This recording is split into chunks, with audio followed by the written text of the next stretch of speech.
ایران پر امریکی اور اسرائیلی حملے جاری، سینئر سیکیورٹی عہدیدار علی راجارانی شہید۔ اسرائیلی وزیر دفاع نے علی راجارانی کی شہادت کا دعویٰ کیا ہے۔ اسرائیلی میڈیا کا کہنا ہے کہ بسیج فورس کے سربراہ غلام رضا سلیمانی بھی اسرائیلی فوج کے حملے میں شہید ہو گئے۔ ایران کا تصدیق سے گریز۔ عرب میڈیا کے مطابق تہران کے مشرقی علاقوں میں دھماکوں کی آوازیں سنی گئیں۔ امریکی اور اسرائیلی طیاروں کی صبح کرمان کے شہر سرجان پر بمباری، کرج، شہریار اور شیراز کے علاقوں میں بھی فضائی حملوں کی اطلاعات۔ ایرانی پاسداران انقلاب کے مطابق عراق میں نومولود بچہ، 2 سالہ بہن، والدہ اور دادی شہید ہو گئیں۔ ایران میں 10 مشتبہ افراد گرفتار۔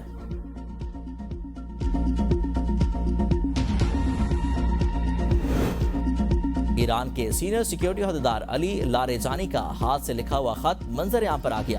علی لاریجانی نے خط میں لکھا کہ اسلامی جمہوریہ ایران کی بحریہ کے بہادر جوانوں کی نماز جنازہ کے موقع پر ان کی یاد ہمیشہ ایرانی قوم کے دلوں میں زندہ رہے گی، اور یہ شہادتیں اسلامی جمہوریہ ایران کی فوج کی بنیادوں کو آئندہ کئی برسوں تک مسلح افواج کے ڈھانچے میں مضبوط بنائیں گے۔ میں اللہ تعالیٰ سے ان شہداء کے بلند درجات کی دعا کرتا ہوں۔ ایران کو کافی عرصے سے دیکھ رہا ہوں، وہ ظالم اور پرتشدد لوگ ہیں۔ ایران کے پاس جوہری ہتھیار ہوتا تو وہ اسرائیل نہیں پورے مشرق وسطیٰ کو تباہ کر دیتا۔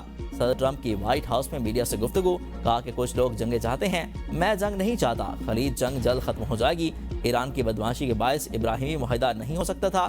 ایران نے 3 ہفتوں میں انہوں نے 32,000 مظاہرین کو قتل کیا۔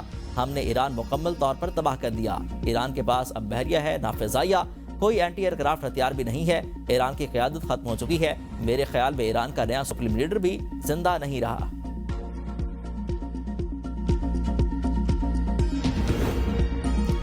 ایرانی پاسداران انقلاب کی جانب سے آپریشن وعدہ صادق 4 کے تحت حملوں کی 57ویں لہر کا آغاز، نئی لہر کا نام یا سید الساجدین رکھا گیا۔ کارروائی کو رمضان جنگ کے سب سے کم عمر شہیدوں کی یاد سے منسوب کیا گیا۔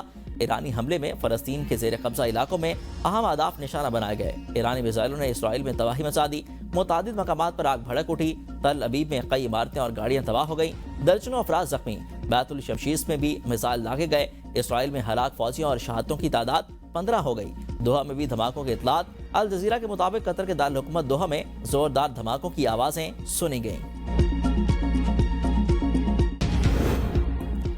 پاکستان کی پیٹرولیم درآمدات کی سپلائی چین کو بہتر بنانے کے لیے وزیر پیٹرولیم مزید متحرک ہوں۔ وزیر اعظم شہباز شریف کی ہدایت۔ کفایت چاری اقدامات بارے جائزہ اجلاس سے خطاب میں کہا کہ حالات کی بہتری تک تمام متعلقہ ادارے ہنگامی اقدامات کے لیے تیار رہیں۔ وزیر اعظم کو اجلاس میں کفایت چاری اور بچت کے اقدامات پر عمل درآمد کی پیش رفت سے متعلق آگاہ کیا گیا۔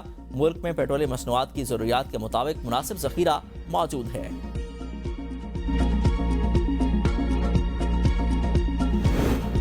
منی لانڈرنگ اور ہونڈی مافیا کے خلاف بھرپور کریک ڈاؤن۔ غیر قانونی طریقوں سے رقوم بیرون ملک منتقل کرنے والوں کے لیے شکنجہ تیار، کوئی رعایت نہیں برتی جائے گی۔ محسن نقوی اور محمد اورنگزیب کی زیر صدارت خصوصی اجلاس میں کہا گیا کہ رقوم صرف بینکنگ اور قانونی چینلز کے ذریعے ہی بیرون ملک بھجوائی جا سکیں گی۔ بیرون ملک رقوم بھجوانے کے پورے میکانزم کو شفاف اور فول پروف بنایا جائے گا۔ بڑے منی لانڈرز پر مضبوط ہاتھ ڈالا جائے گا۔ ہنڈی کا کاروبار کسی بھی صورت برداشت نہیں کیا جائے گا۔ گورنر اسٹیٹ بینک نے بینکنگ چینل سے رقوم کی ترسیل کے نظام پر تفصیلی بریفنگ دی۔ سائبر خطرات سے نمٹنے کے لیے ہیکرز کی تفصیلی پروفائلنگ کا عمل مکمل۔ نیشنل سرٹ نے 120 سے زائد ہیکرز گروپس کی نشاندہی کر لی ہے۔ ہیکرز حساس سرکاری اور دفاعی نیٹ ورکس کو نشانہ بنانے کی کوشش کر رہے تھے۔ پروفائلنگ سے ہیکرز کی حکمت عملی اور طریقہ کار جاننے سے بروقت کارروائی ممکن ہوگی۔ انٹیلیجنس شیئرنگ اور مسلسل مانیٹرنگ سائبر جنگ کے خطرات سے نمٹنے کے لیے ضروری ہے۔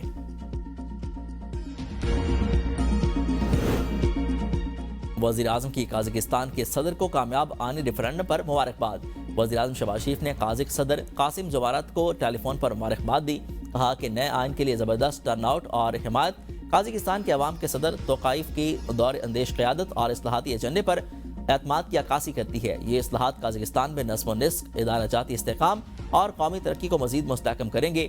وزیر اعظم نے صدر کو یقین دلایا کہ پاکستان قازق دورے کے دوران کیے گئے فیصلوں پر ترجیحی بنیادوں پر عمل درآمد یقینی بنا رہا ہے۔ کابل میں عبید اسپتال کو نشانہ بنانے کے بارے میں طالبان کا جھوٹا پروپیگنڈا بے نقاب۔ وزارت اطلاعات نے حقائق سامنے رکھ دیے۔ اعلامیہ میں کہا گیا ہے کہ کیمپ فینکس ملٹری زون ماضی میں نیٹو کے زیر استعمال رہا۔ نشانہ بننے والا کمپاؤنڈ ملٹری زون کے وسط میں واقع تھا۔ کمپاؤنڈ چاروں اطراف سے ملٹری تنصیبات میں گھرا ہوا تھا۔ اعلامیہ میں دعووں کے برعکس عمارت کی نوعیت ملٹری قرار، منشیات کے عادی افراد کو حساس ملٹری زون میں رکھنے پر سوالات۔ دفاعی ماہرین کا کہنا ہے کہ شہریوں کو ملٹری کمپاؤنڈ میں رکھنا خطرناک اقدام ہے۔ جنگی حالات میں ایسا عمل انسانی جانوں کو خطرے میں ڈالنے کے مترادف ہے۔ افغان سرکاری اکاؤنٹ نے متعلقہ پوسٹ اور ویڈیو ڈیلیٹ کر دی۔ مبینہ ڈرگ ریہیب سینٹر پر حملے کا دعویٰ واپس لے لیا۔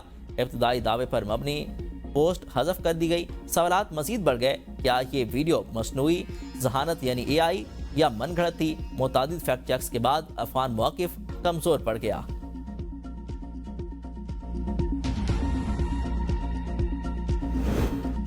پاک افواج کی افغان طالبان اور فتنہ الخوارج کے خلاف بھرپور کارروائیاں جاری۔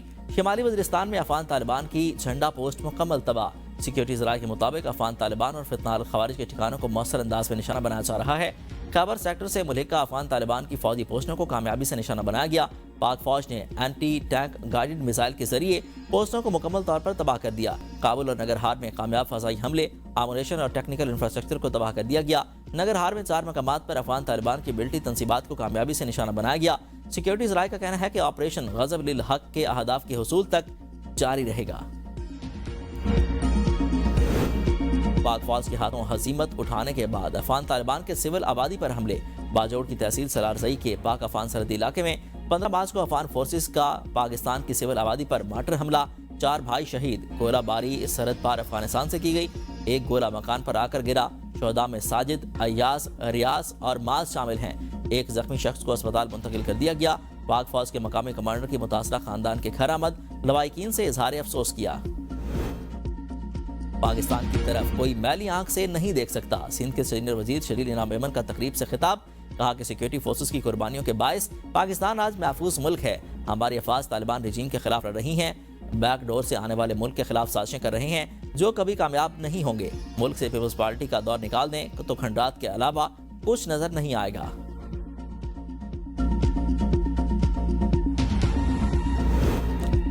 مریم نواز ایک شفیق ماں کی طرح پنجاب کے لوگوں کی خدمت کر رہی ہیں۔ رمضان میں اربوں روپے کی امداد لاکھوں شہریوں کی دہلیز تک پہنچائی جا چکی ہے۔ وزیر اطلاعات پنجاب اسما بخاری کا بیان، کہا کہ مریم نواز وعدے نہیں کرتی، عملی اقدامات کرتی ہیں اور ان کے نتائج بھی آتے ہیں۔ پنجاب میں جھوٹے وعدے اور سیاسی شعبدہبازی کرنے والوں کا وقت گزر گیا۔ پہلے حکومتیں سالوں بعد منصوبہ مکمل کیا کرتی تھیں، اب پنجاب میں ہر مہینے منصوبے مکمل ہو رہے ہیں۔ 2 سال میں مریم نواز نے 100 سے زائد منصوبے شروع کر کے ریکارڈ قائم کیے۔ مریم نواز کے خلاف جھوٹے پروپیگنڈے کرنے والوں کو ہمیشہ کی طرح منہ کی کھانا پڑ رہی ہے۔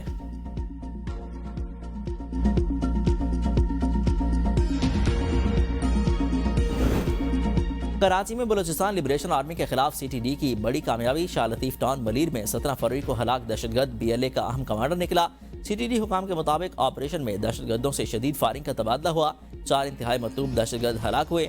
ہلاک دہشت گردوں میں سے 3 کی فوری شناخت ہو گئی، چوتھا دہشت گرد نامعلوم رہا۔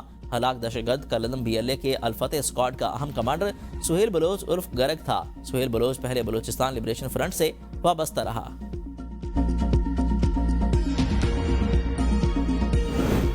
پاکستان زرعی تحقیقاتی کونسل کی تنظیم 9 کی اصولی منظوری، جامع پلان تیار کرنے کا حکم۔ وزیر اعظم کی زیر صدارت اجلاس میں APRC کو زرعی تحقیق سے ہم آہنگ اور فعال ادارہ بنانے کے حوالے سے تفصیلی بریفنگ دی گئی۔ وزیر اعظم نے کہا کہ زرعی تحقیق کا ملکی زراعت اور غذائی تحفظ کے شعبے کی فروغ میں کلیدی کردار ہے۔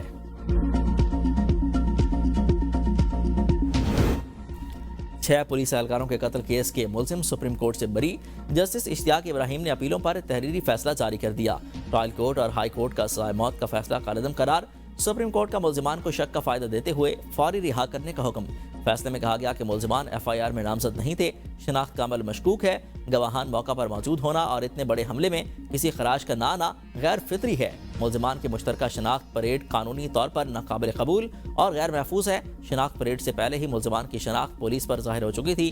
پولیس کے مطابق ملزمان نے ایک کیس کی تفتیش کے دوران پنی گھیپ واقعے کا اعتراف کیا، جس میں کیس میں اعتراف کیا گیا۔ ملزمان اس سے پہلے ہی بری ہو چکے ہیں۔ استغاثہ ملزمان کے خلاف ٹھوس اور آزادانہ شہادتیں پیش کرنے میں ناکام رہا۔ واقعہ 1 مئی 2011 کو پنڈی گھیپ میں پیش آیا تھا۔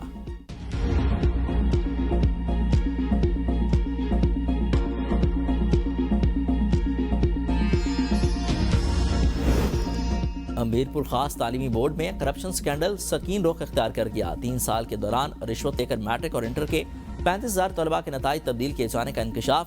افغان شہریوں کو بھی میٹرک سرٹیفکیٹ جاری کیے جانے کا انکشاف۔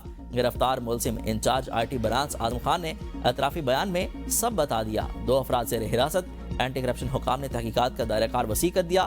سابق کنٹرولر انور علیم سمیت 10 سے زائد ملازمین کو نوٹس